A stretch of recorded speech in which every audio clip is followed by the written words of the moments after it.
جو ہمیں یورپ میں بھی نظر آتا ہے، امریکہ میں نظر آتا ہے، لندن میں نظر آتا ہے، آسٹریلیا میں نظر آتا ہے اور دیگر انگلش ممالک میں نظر آتا ہے، جس سے کہ وہاں پر صرف دو کلاس بنتی ہے، یا ایک ایلیٹ کلاس ہے یا ایک عام آدمی ہے۔ وہاں پر elite, upper class, lower class, middle class, lower middle class, اس طرح کی چیزیں نہیں ملتی۔ اگر میں آپ کی بات کو سمجھوں تو آپ خود اس بات سے اتفاق کر رہے ہیں کہ مذہب ہمارا جو ہے وہ چھوٹے بڑی کی تفریق نہیں پھیلاتا اور اس کے لیے منع فرماتا ہے۔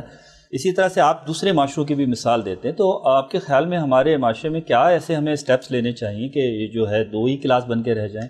اس پر کام کیوں نہیں کیا جاتا ہمارے یہاں؟ دیکھیے، ہمارے ہاں دو باتیں ہیں۔ ایک تو ہمارے یہاں انگلش نظام چلتا ہے، میں پاکستان کے کینوس پہ بات کر رہا ہوں، اور ایک اسلامی نظام بھی ساتھ ساتھ چل رہا ہے۔ اب لا آف انہیریٹنس کو اگر ہم چیک کریں تو محمدن لا بھی بیچ میں آتا ہے۔ محمدن لا جو ہے لا آف انہیریٹنس کی کا منبع ہے، جہاں سے شروع ہوتا ہے۔ اسی طرح اگر ہم اسلام کی روح سے دیکھیں تو اسلام یہ کہتا ہے تمہارے اندر افضل وہ ہے جس کا تقوی افضل ہے، صحیح، اور دنیا یہ کہتی ہے تمہارے اندر افضل وہ ہے جس کا اسٹیٹس افضل ہے، جس کا تعلیم اچھی ہے، جس کے پاس پیسہ اچھا ہے، جس کا رہن سہن اچھا ہے۔ تو ان سب چیزوں کو جو ہم مکس اپ کرتے ہیں تو ہمیں ایک اخلاقی معاشرہ ڈیولپ کرنا پڑے گا اور ریاست کو ویلفیئر ریاست میں تبدیل کرنا پڑے گا، پولیٹیکل اسٹیج سے ہٹا کر۔ جب پولیٹیکل اسٹیٹ، ہمارا پاکستان جو ہے یہ ویلفیئر اسٹیٹ نہیں، یہ پولیٹیکل اسٹیٹ ہے۔ ویلفیئر اسٹیٹ کے اندر جو سب سے بڑی اور مشہور ریاست ہے وہ کینیڈا ہے، جرمنی ہے، سوئٹزرلینڈ ہے۔ یہ ویلفیئر ریاستیں کہلاتی ہے، جس کے اندر عوام الناس کے لیے کام کرتا ہے۔ جب تک ریاست کا ٹرینڈ ویلفیئر اسٹیٹ کا ٹرینڈ نہیں بنے گا تب تک ہمارے یہاں سے غیر مساواتی ٹھیک سر، آپ کا پوائنٹ آ گیا۔ تو مس کنزا، میں یہی سوال آپ سے بھی اگر کروں، آپ اپنی سوچ کے مطابق جو جس طرح سے آپ بچوں کو پڑھاتی بھی ہیں اور جو آپ کا ایج گروپ ہے اس حساب سے آپ کا بھی ایک نظریہ ہوگا، آپ کا بھی ایک پوائنٹ آف ویو ہوگا کہ آپ اس کو کس طرح سے دیکھتی ہیں کہ ہمارے معاشرے میں جب ہم لوگ یہ بات کرتے ہیں یار یہ تو بڑے فیملی والا بندہ ہے، یہ تو ٹاپ برگر ہے، یہ تو ممی ہے، ڈیڈی ہے، وہی کوشچن جو میں نے ابھی جاوید صاحب سے کیا، آپ کا پوائنٹ آف ویو کیا ہے، آپ کا نظریہ کیا ہے، آپ کیا کہتے ہیں اس معاملے میں؟ میرا پوائنٹ آف ویو یہ ہے کہ میں ٹیچر ہوں۔ ایز اے ٹیچر مجھے بچوں سے ڈیل کرنا پڑتا ہے کلاس میں۔ اب جب یہ اے کلاس اور بی کلاس کا اسٹیٹس آ جاتا ہے کلاس میں ہم ٹیچرز کے سامنے، تو اس سچویشن میں ہمیں بچوں کو ڈیل کرنا بہت مشکل ہو جاتا ہے، کیونکہ اے کلاس میں ہر طرح کے بچے پڑھتے ہیں، اے کلاس سے ریلیٹڈ بھی، بی کلاس سے ریلیٹڈ بھی۔ تو اب اے کلاس کے بچے ہر لحاظ سے اپنے آپ کو ہائی سمجھتے ہیں۔ ایک کلاس کا ماحول ڈسٹرب ہو جاتا ہے کہ جیسا انوائرمنٹ ان کو گھر میں مل رہا ہوتا ہے وہ ایسا ہی انوائرمنٹ کلاس میں چاہ رہے ہوتے ہیں، لیکن ایز اے ٹیچر ہم ایسا نہیں کر سکتے۔ ہم لوگوں کے لیے تو یہ سارے بچے برابر ہوتے ہیں، تو اگر فیملی کی طرف سے یہ کچھ بیک اپ ایسا پازیٹیو ملے اے کلاس کا تو یہ سچویشن میرے لیے ہینڈل کرنا کلاس میں آسان ہوگی۔ اچھا، آپ یہ کہتی ہیں کہ ایز اے ٹیچر جو ہے آپ کو آسانی اس وقت ہوگی کہ جب پیرنٹس جو ہیں بچوں کے دماغوں کو اچھے سے بنا کے آپ تک بھیجیں، تو وہ تو کرتے ہی ہیں، لیکن میں کہتا ہوں ٹیچنگ جو ہے، جو ایجوکیشن ہے، وہ ایک بڑا ڈپارٹمنٹ ہے، ان کا کام نہیں ہے یہ کہ بچوں کے دماغ میں یا اسکول کے ماحول میں کچھ ایسی چیزیں کریٹ کریں کہ یہ جو اے کلاس، بی کلاس اور سی کلاس کا جو فرق ہے کچھ کم ہو جائے، مدھم ہو جائے۔ جی بالکل، آپ کی بات سے میں کیا کرتے ہیں ایگری کرتی ہوں، بالکل آپ کی بات سے میں ایگری کرتی ہوں۔ ہم لوگوں کی کلاس میں یہی کوشش ہوتی ہے ہم ٹیچرز کی کہ ہم یہ اس اسٹینڈرڈ کو ختم کرنے کی کوشش کریں، لیکن وہی کہ جو گھر کا ماحول ہوتا ہے وہ آپ کسی طرح چینج نہیں کر سکتے۔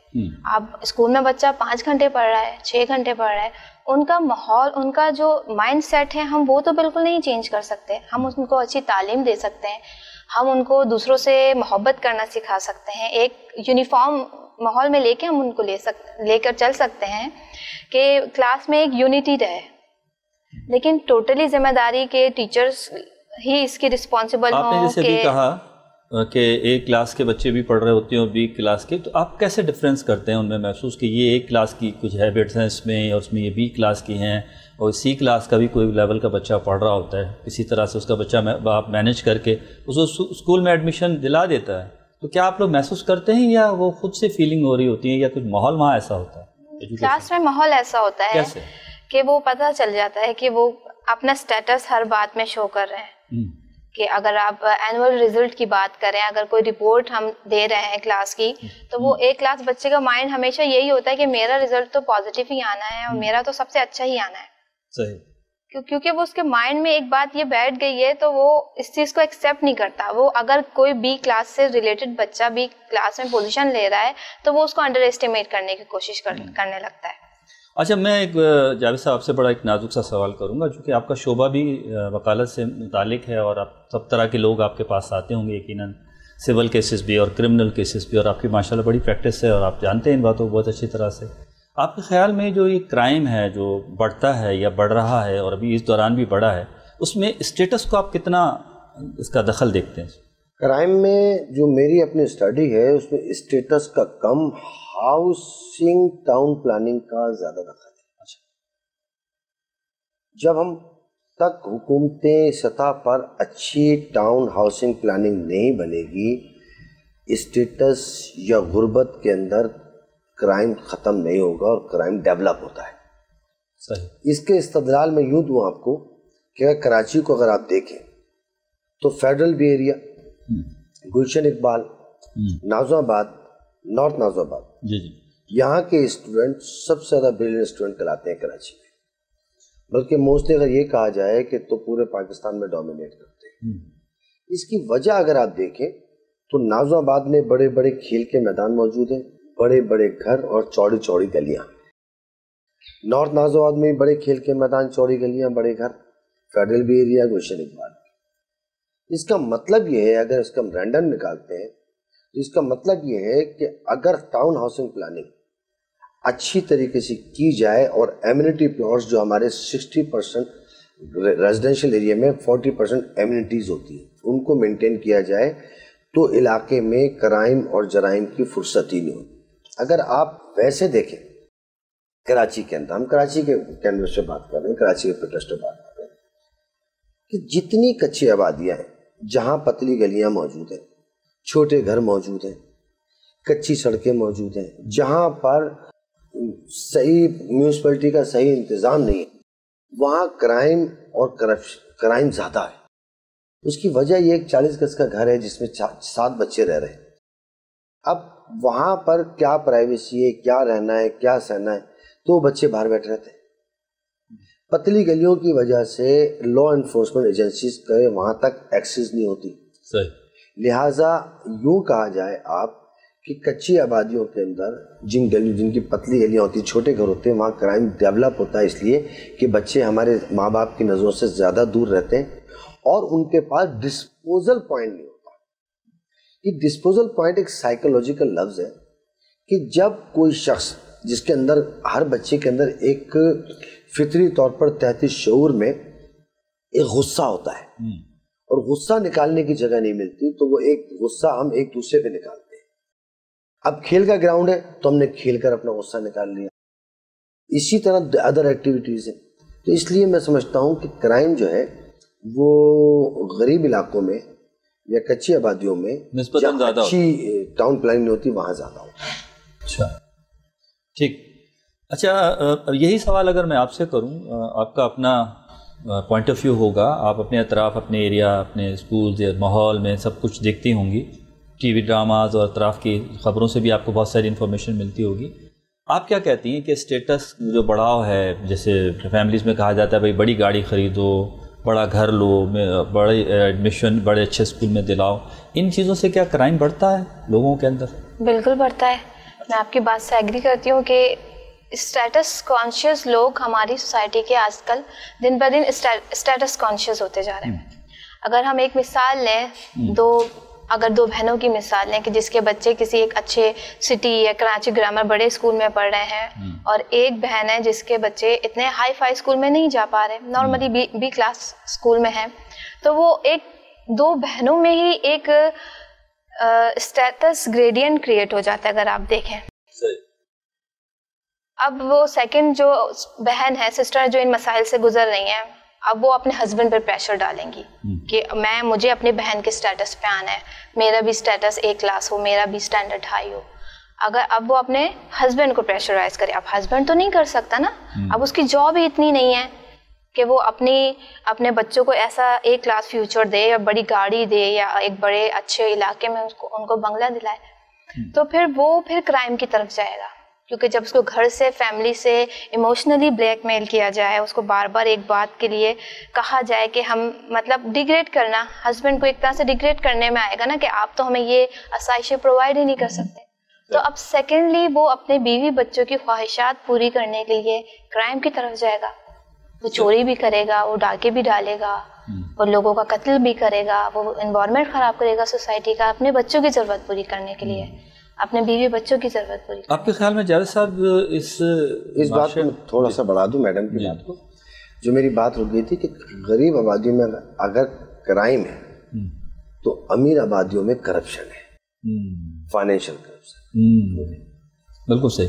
اچھا, میں یہ عرض کر رہا تھا کہ جس طرح سے انہوں نے اپنا ایک رائے دی اور ایک خیال ظاہر کیا, آپ کیا کہتے ہیں؟ کیونکہ دیکھیں اس میں ہمیں جو آڈینس دیکھ رہی ہوتی ہے وہ ہمارے پوائنٹ آف ویو کو یقیناً محسوس کرتے ہیں اور کچھ چیزیں ان کے تک پہنچتی بھی ہیں. آپ کا پوائنٹ آف ویو کیا ہے کہ کیا ایسا ہونا چاہیے کہ اسٹیٹس ہم نے دولت کو, گاڑی کو, بڑے بنگلے کو ہی سمجھ لیا؟ کیا صرف یہی اسٹیٹس ہوتا ہے یا اور کچھ بھی اسٹیٹس ہو سکتا ہے؟ لیکن معاشرتی طور کے اوپر اگر ہم دیکھا جائے تو آسودگی عزت کی نشانی سمجھی جاتی ہے. صحیح. اگر ایک شخص صاحب ثروت ہے اور ایک شخص غریب ہے اور قابل ہے تو جو لوگ موجود ہوتے ہیں محفل میں وہ اس غریب عالم یا غریب تعلیم یافتہ آدمی کی طرف کم متوجہ ہوتے ہیں اور صاحب ثروت اور آسودہ حال آدمی کی طرف زیادہ متوجہ ہوتے ہیں. ہر آدمی تعلقات کو مالی منفعت کی نظر سے دیکھتا ہے. اب ایک شخص کے پاس 10 روپے نہیں ہے یا دینے کے لیے پیسے نہیں ہے تو اس کو جا کے اس کو دنیاوی مالی منفعت نظر نہیں آتی, اس عالم میں, پڑھے لکھے عالم میں نظر نہیں آتی, پڑھے لکھے شخص میں, قابل شخص میں.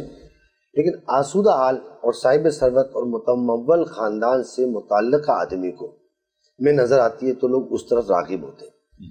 وہ کہتے ہیں کہ سمندر ہو اگر منزل تمہاری تو دریا سیدھا راستہ ہے. تو سمندر تو ریپرزینٹ کرتا ہے آسودگی کو, کہ خود کھارا اور کڑوا ہونے کے باوجود تمام دریا کے میٹھے پانی اس میں جا رہے ہوتے ہیں جبکہ ضرورت نہیں ہوتی. تو کہتے ہیں کہ بھرے کو دنیا بھرتی ہے. لیکن یہ تو ایک وہ باتیں ہیں جو ایک ہم پبلک, یہ جو اسٹیٹس ہے یہ ہم لوگ مینٹین کرتے ہیں. اگر ہم محفل کرنے جا کے آسودہ حال آدمی جو کہ کم علم ہے یا اس کی کوئی ایسی کوئی مطلب پروفیشنل خوبی اس کے اندر موجود نہیں ہے, ڈاکٹر نہیں ہے, انجینئر نہیں ہے, فلاسفر نہیں ہے, تعلیم شاعر نہیں ہے, نقاد نہیں ہے, مصنف نہیں ہے, یا کوئی اور اس کے پاس پروفیشنل ہنر نہیں ہے جو کہ وہ ریاست کو, جس کی وجہ سے وہ ریاست کو پے کر رہا ہے, اگر ہم اس سے نہیں مل رہے اور ہم ایسے آدمی سے مل رہے ہیں جن کے اندر یہ خوبیاں ہیں تو لوگ ان کی عزت کرنا شروع کر دیں گے. یہ سوسائٹی کو ہم نے خراب کیا ہوا ہے. سوسائٹی کوئی کلاس خراب نہیں کرتی. بہت اچھی بات کی آپ نے. تو آپ لوگ بھی جب بچوں کو پڑھا رہے ہوتے ہیں تو کیا انہیں یہ گائیڈ لائنس یا یہ تربیت کا کوئی نصاب یا کوئی کتابچہ یا کوئی چیز ہے جس پر ہم انہیں یہ بتا رہے ہوتے ہیں؟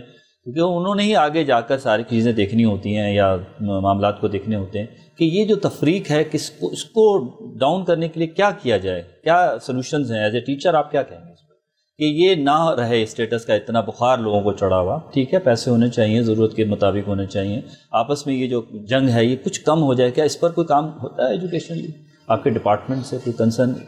جی بالکل پڑھاتے ہیں, کچھ ہے کوئی کتاب اس پر؟ جی بالکل, ایسا آپ جو بتا رہے ہیں ایسا بالکل ہم لوگ کرتے ہیں کلاس میں. دیکھیں اس اسٹیٹس کانشیس جو ہمارے بچوں میں ہو گیا ہے اس کو ہم لو کرنے کے لیے ہم ایکٹیویٹیز کرواتے ہیں, گروپ ایکٹیویٹیز کراتے ہیں جس میں ہم A class and B class بچوں کا کوئی ایک گروپ بنا دیتے ہیں, ایکٹیویٹی گروپ بنا دیتے ہیں جس میں ان کو مل کے کام کرنا ہوتا ہے.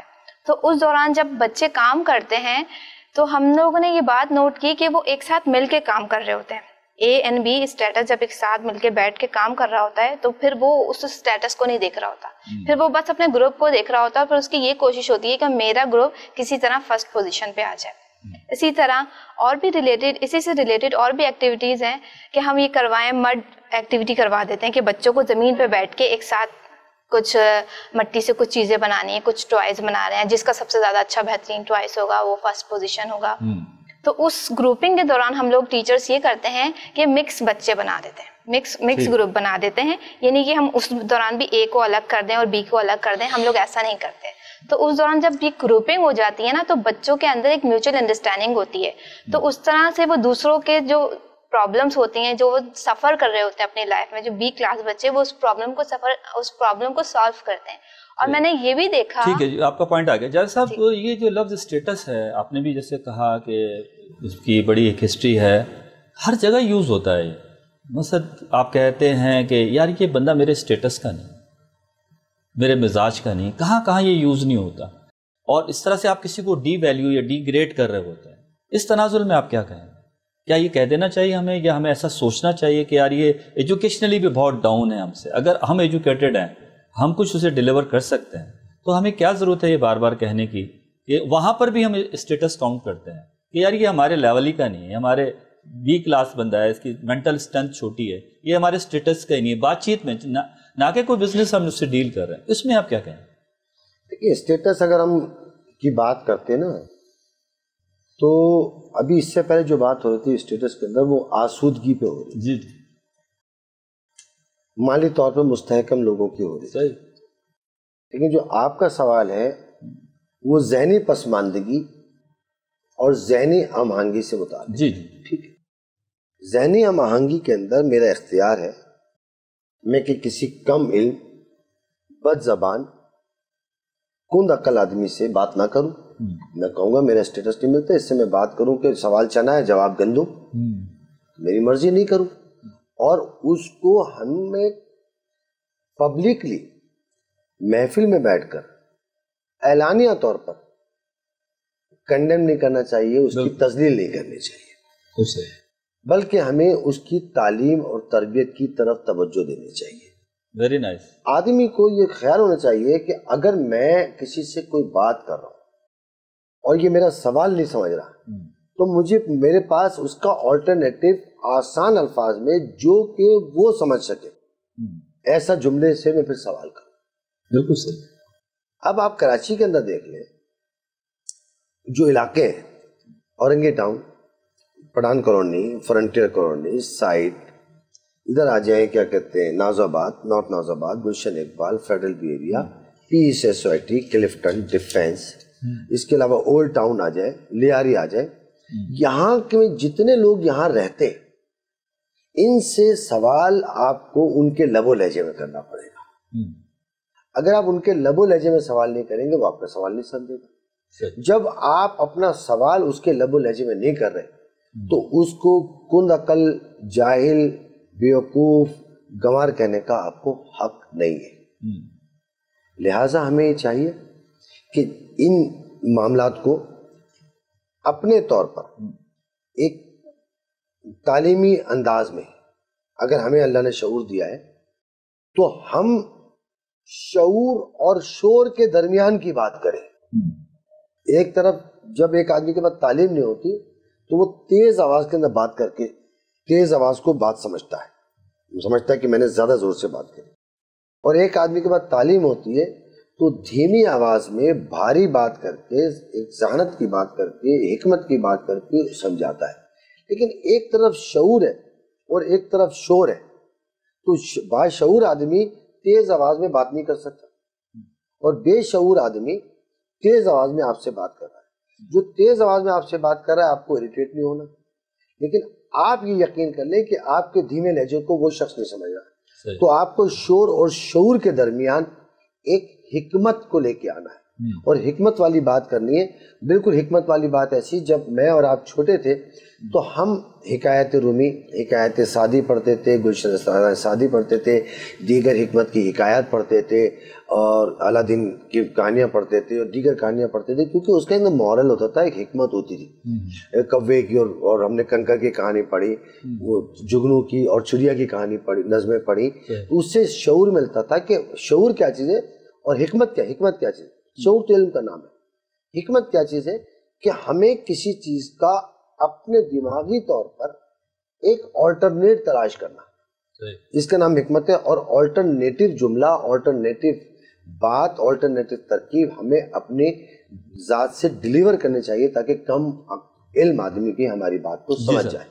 تو میں اب آپ سے اگر یہ سوال کروں کہ اسکولز کے اندر اور جو ٹیچرز ہیں، جو اسٹوڈنٹس ہیں، ان میں بھی اسٹیٹس کا بڑا کمپٹیشن ہے کہ ایک ٹیچر کہتی ہے کہ میں تو ایک ایسے اسکول میں پڑھاتی ہوں جو ایک کلاس میں ہے اور میری تو فیس جو وہاں سے سیلری ہے وہ 60-70 ہزار، یہ لاکھ روپے ہے، تو تم تو بی کلاس ٹیچر ہو، تم تو 25-30 ہزار میں پڑھاتی ہو، اور تم تو سی کلاس ہو، تم تو 8 ہزار میں پڑھاتی ہو۔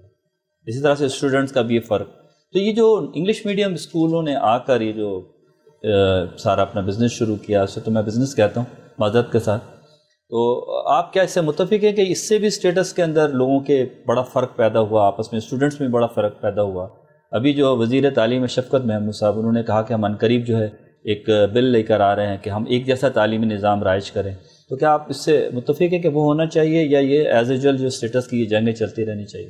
تعلیم کا اسٹینڈرڈ ہوتا ہے، ایک معیار ہوتا ہے، اگر وہ اسٹینڈرڈ ایک معیار اردو میڈیم اسکول میں بھی مل رہا ہے تو وہ تعلیمی نظام میرے لیے زیادہ اہمیت رکھتا ہے ایز کمپیئر ٹو انگلش، اگر آپ انگلش میڈیم کی بات کریں۔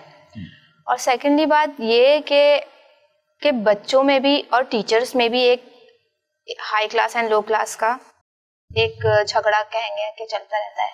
بالکل ایسا ہی ہے کہ اگر آپ ایک ایگزامپل لیں کہ ایک نارمل اردو میڈیم اسکول سے، ایک اردو یونیورسٹی سے ماسٹرز کرنے والا بندہ یا ماسٹرز کرنے والا ایک کوئی بھی اسٹوڈنٹ ایگزامپل لیں، تو اس کو اتنی ہائی کلاس جگہ پہ جاب مل ہی نہیں سکتی۔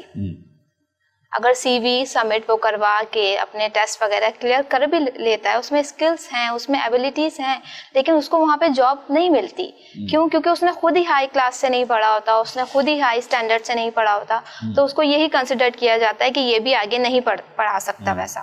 لیکن یہ چیز بالکل غلط ہے اور اس کو ہمیں ختم کرنا چاہیے کہ اگر ہم لوگوں کی اسکلز دیکھیں، قابلیت کے معیار پہ جابس دیں تو وہ زیادہ بہتر ہوگا، بجائے اس کے لیے ہم نے تعلیمی نظام کو انگلش اور اردو میڈیم میں ڈیوائڈ کر دیا۔ اس کو ذرا سیم کریں، کسی بھی طرح سے انگلش کریں یا اردو کریں، لیکن تعلیم کا ایک معیار ہونا چاہیے۔ آپ فرمائیے گا کہ جو بھی اناؤنسمنٹ ہوئی ہے، کیا یہ بل واقعی آنے والا ہے؟ لیگلی آپ زیادہ اویئر ہوں گے اس سے، اور اگر یہ آ جاتا ہے تو کیا یہ ہمارا معاشرہ اس کو ایکسیپٹ کر لے گا؟ جو ریچسٹ لوگ ہیں وہ کہاں مانیں گے؟ وہ کہیں گے ہمارا بچہ تو انگلش میڈیم کے ٹاپ لیول پر پڑھتا تھا، وہ اے کیٹر میں آتا ہے، بی کیٹر کے بچے کے ساتھ بھی وہی چیزیں پڑھا رہے ہیں، سی ڈی لیول کا بچہ بھی وہی پڑھ رہا ہے۔ اس پر آپ کی کیا رائے؟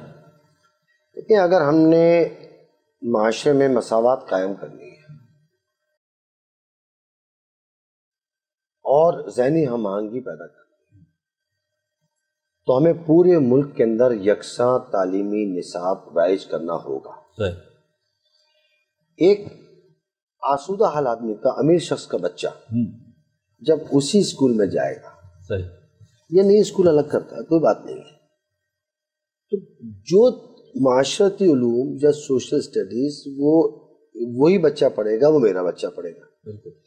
تو جب میرا بچہ پاکستان کا جغرافیہ بتائے گا، پاکستان کا کلچر بتائے گا، اور انگلش میڈیم کا بچہ برطانیہ کا کلچر بتائے گا، امریکہ کا بتائے گا، کینیڈا کا بتائے گا، جہاں اس نے رہنا نہیں ہے،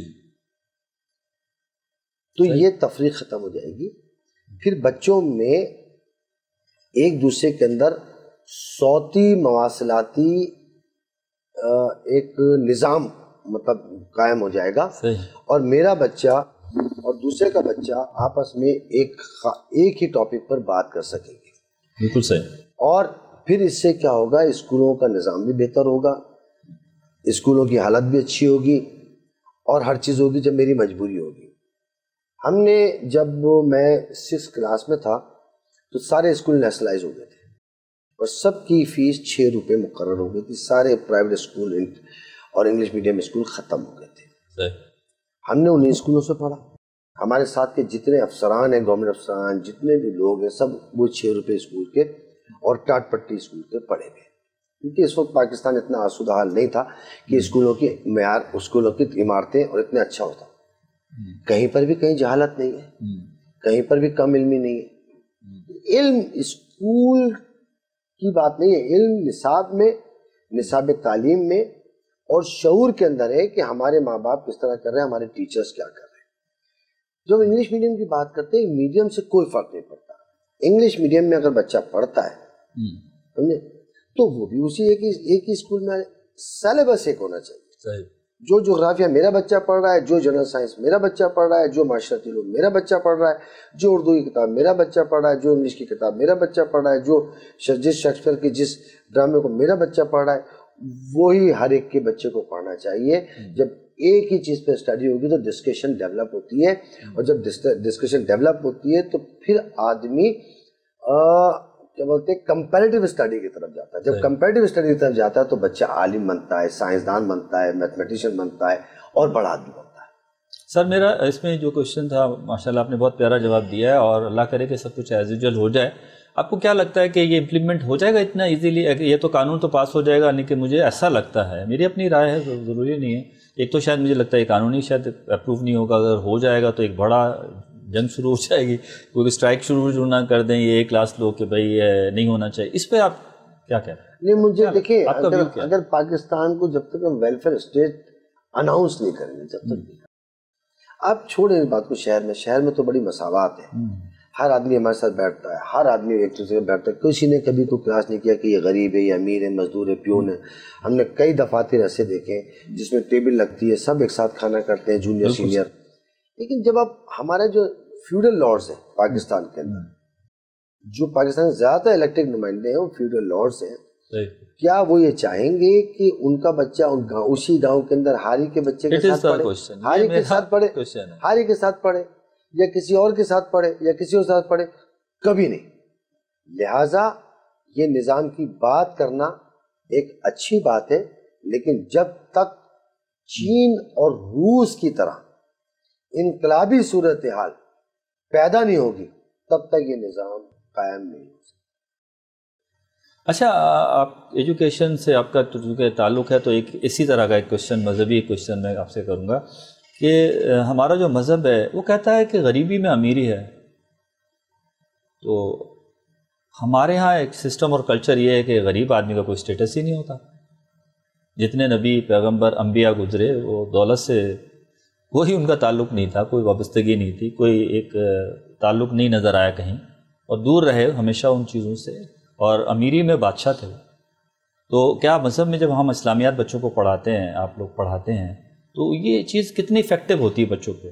کیا وہ صرف مالی طور پہ پیسے کو ہی کاؤنٹ کرتے رہتے ہیں ہر وقت, اور شاید یہی وہ وجہ ہے کہ اس کی وجہ سے وہ یہ تفریق پیدا ہوتی ہے اسٹیٹس کی اور جنگ کی اور کمپٹیشن کی اور ایک دوسرے کو نیچا دکھانے کی؟ تو کیا آپ اس بات سے متفق نہیں کہ ہمارا مذہب ہمیں بار بار تربیت دیتا ہے کہ غریبی اور عام سچویشن میں بھی انسان جو اس کو مل رہا ہے اپنی اسٹرگل کرے, کوشش کرے, ایفرٹ کرے, لیکن یہ بار بار اسٹیٹس کی بات اور کسی کو ڈاؤن کرنا, گرانا, کیا اس حوالے سے آپ کیا کہیں گے؟ مذہب کے اس جملے کے حوالے سے آپ کیا کہیں گے؟ دیکھیں, مذہب تو ہمارا برابری کا سلوک کہتا ہے کہ برابری کا سلوک کیا جائے ہر ایک کے ساتھ. اسٹیٹس کی تو بات ہمارے مذہب نے کی نہیں ہے ہی نہیں. جو بھی بات ہے, اگر کوئی برتر ہے کسی سے تو تقویٰ کی بنیاد پہ ہے. اور دوسری جگہ میں حضرت علی کا قول یہاں شامل کروں کہ حضرت علی فرماتے ہیں کہ دنیا کا امیر ترین انسان وہ ہے جس کا اچھا دوست ہے. صحیح ہے. اور دنیا کا غریب ترین انسان وہ ہے جس کا کوئی اچھا دوست نہیں ہے. تو امیری اور غریبی تو یہیں سے پتہ چل گئی. صرف امیر پیسے کو نہیں کہہ سکتے, انسان دل کا بھی امیر ہونا چاہیے, اس کا دماغ بھی تھوڑا امیر ہونا چاہیے کہ اگر اس نے اس ہائی سٹینڈرڈ سے پڑھ لیا ہے, کچھ تعلیم اور تربیت اچھے اسکول میں حاصل کر لی ہے, تو اس کو لوگوں کو اس تعلیم سے لوگوں کو ڈی موٹیویٹ نہ کرے. کیونکہ ہمارا اسلام, ہمارا مذہب تو ہمیں اس چیز کی کبھی بھی اجازت نہیں دیتا. اور اگر آپ اسلامیات ایز اے سبجیکٹ کی بات کریں کہ اسلامیت کے سبجیکٹ میں بالکل بچوں کو ہم لوگ یہی سکھاتے ہیں, یہی سمجھاتے ہیں کہ کچھ چیپٹرس ہیں جس میں ہم ایک دوسرے سے بچوں کو محبت کرنا سکھائیں, ایک دوسرے کے کوئی پرابلم ہے تو پرابلم سالو کرنا سکھائیں.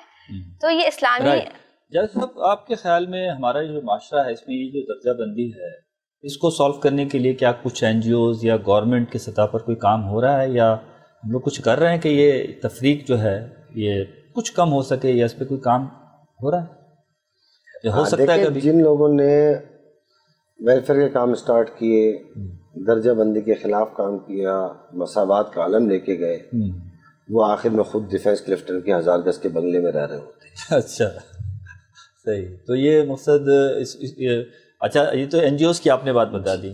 گورنمنٹ کی سطح پہ آپ سمجھتے ہیں کہ کوئی ماضی میں پچھلے 20-25 سال میں کوئی ایسی ایفرٹ ہوئی ہیں یا اپ کمنگ کچھ نظر آتا ہے؟ میں آپ کو دیکھیں طلعت صاحب، میں آپ کو بات بتاؤں، ہم جب پاکستان کی بات کرتے ہیں پاکستان میں درجہ بندی کا کوئی جھگڑا نہیں. صحیح.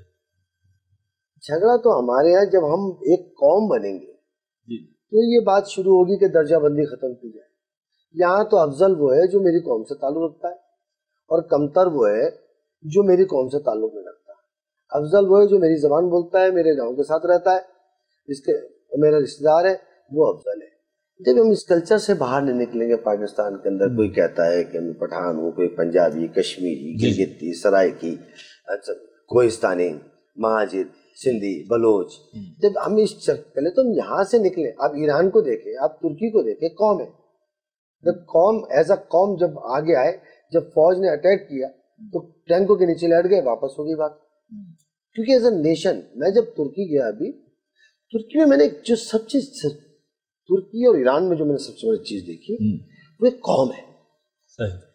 تفریق وہاں پر بھی ہوتی ہے، ہر جگہ ہوتی ہے، سب باتیں ہوتی ہیں، لیکن ایک اعلان کرنا کہ یہ تمہارا شیر اس لیے کتا ہے کہ یہ میری قوم کا نہیں ہے، اور میرا کتا اس لیے شیر ہے کہ میری قوم کا ہے. ہمیں پہلے اس سے نکلنا پڑے گا. درجہ بندی بہت دور کی بات ہے. اسی کے اوپر اگر ہم 20 سالہ پروگرام ایک بنا لیں اور اس پہ کام کریں تو میں تب سمجھوں گا کہ 22 سال میں میرے مرنے کے بعد، میرے بیٹے کے بوڑھا ہونے کے بعد، اس کے بیٹے کے جوان ہونے پر ہی یہ کام عمل میں آ سکتا ہے اور یہ کام ہو سکتا ہے. ورنہ پاکستان کا جو متعصبانہ ماحول ہے اور جو دیگر اینٹی اسٹیٹ سرگرمیاں ہیں، اس صورت میں تو یہ ساری باتیں ہماری اسٹوڈیو کی حد تک ہے اور کہنے کی حد تک ہے، دل کا بہلاوا ہے اور ایک نکار خانے میں طوطی کی آواز ہے، لیکن نکالنی ضرور چاہیے. بالکل صحیح. اچھا اسی طرح سے جس طرح آپ نے ابھی یہ بات کی، میں نے اس سے پہلے جو سوال کیا تھا آپ سے کہ ہمارا مذہب تو ہمیں کہیں پر بھی نہیں کہتا، لیکن وہ تبلیغ کا حکم کنٹینیوسلی دیتا ہے. مذہب ہمارا کنٹینیوسلی تبلیغ کا علم دیتا ہے کہ ہمیں اپنی بات پہنچانی چاہیے، کرتے رہنا چاہیے. جیسے ابھی عمران خان صاحب آئے تو ان کا مستقل نعرہ تھا تبدیلی آ نہیں رہی، تبدیلی آ گئی ہے. اب یہ تو ہم اور آپ سب جانتے ہیں کہ کتنے % تبدیلی آئی ہے، کتنے % معاشرہ ہمارا سدھرا ہے. اگر میں سمجھتا ہوں کہ اگر 100% برائی تھی اور اگر انہوں نے 10% بھی کنٹرول کیا ہے تو میں سمجھتا ہوں اچھی بات ہے. کل 11 سے 15، 15 سے 20%، 25 سے 30% ہو سکتا ہے. تو انسان کو میں سمجھتا ہوں اپنی ایفرٹس تو کرتے رہنا چاہیے، اپنی کوشش تو کرتے رہنا چاہیے. تو آج کے اس پروگرام کے لیے میں آپ کا بہت مشکور ہوں جاوید ستاری صاحب. آپ تشریف لائے، اپنی مصروفیت میں سے آپ نے ٹائم دیا. میں اگین سے آپ کو شکریہ ادا کروں گا، اور مس کنزا آپ کا بھی کہ آپ نے بھی اپنی مصروفیت میں سے وقت دیا اور اپنی آواز، اپنی بات ہمیں یہاں تک پہنچائی. میں نے جیسے آپ سے کہا کہ اسٹیٹس کے حوالے سے آپ نے ایک سیر حاصل گفتگو سن لی ہوگی. یقیناً یہ جو میں نے سوال آج اٹھایا تھا، کیا یہ سوال بنتا ہے یا نہیں بنتا؟ مجھے تو ایسا لگتا ہے جناب کہ بنتا ہے، لیکن ذرا سا ہمیں سوچنے کی ضرورت ہے، ذرا سا ہمیں سمجھنے کی ضرورت ہے، ذرا سا غور و فکر کرنے کی ضرورت ہے، اور ذرا سا اپنے آپ سے شروع کرنے کی ضرورت ہے کہ اگر ہم اس پر عمل کریں گے. میں ایک چھوٹی سی بات کر کے اپنی اس پروگرام پہ اختتام کروں گا.